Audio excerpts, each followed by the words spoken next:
Today the church remembers St Dunstan. I have to admit to having a bit of a soft spot for St D, because after Sally left university, she lived on St Dunstan's Road in London. I didn't know anything about him before then, but I did know I liked the name. St Dunstan was around in the 10th century. Born in the year 909 AD at Boltonborough in Somerset, he was the son of a West Saxon noble. After living for a time in the court of King Ethelstan, he became a monk at Glastonbury, studying the scriptures and living a life of prayer. He was also known for his painting, music, metalwork, and particularly making church bells and organs. St Dunstan was a noted musician who both played the harp and composed several hymns. His most notable composition is the Kyrie Rex Splendens, which you can hear on Spotify. He went on to have an extraordinary ministry, as Abbot of Glastonbury, then Bishop of Worcester, then London, and eventually on to Archbishop of Canterbury. He was known particularly for establishing peace among different people settled in England. English literature contains many references to him, for example in A Christmas Carol by Charles Dickens, and in this folk rhyme.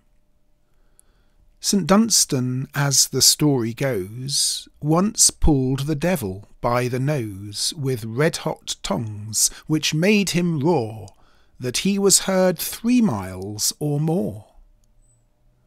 Another story relates how St Dunstan nailed a horseshoe to the devil's hoof when he was asked to reshoe the devil's horse.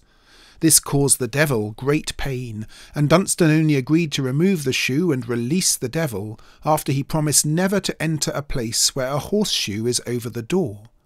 This is claimed as the origin of the lucky horseshoe.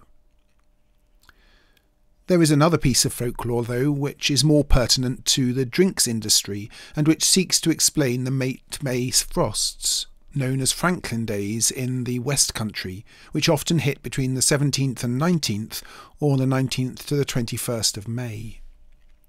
The tale was apparently particularly popular in Devon in the 19th and 20th centuries, and goes thus. Dunstan had bought some barley and made some beer, which he then hoped to sell for a good price. Seeing this, the devil appeared before him and offered to blight the local apple trees with frost. The tale is presumably set in Somerset, perhaps when Dunstan is Abbot of Glastonbury. This would ensure there was no cider, and so drive demand for beer. Dunstan accepted the offer, but stipulated that the frost should strike from the 17th to the 19th of May.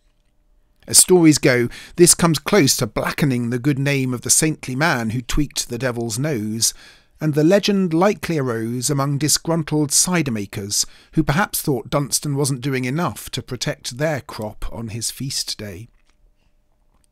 But whether you are a beer drinker, a cider drinker, or neither, today maybe we can raise a glass to Dunstan, the former Archbishop of Canterbury, and maybe you can spare a prayer for creative artists in this time of lockdown and for all they continue to offer to us in our lives.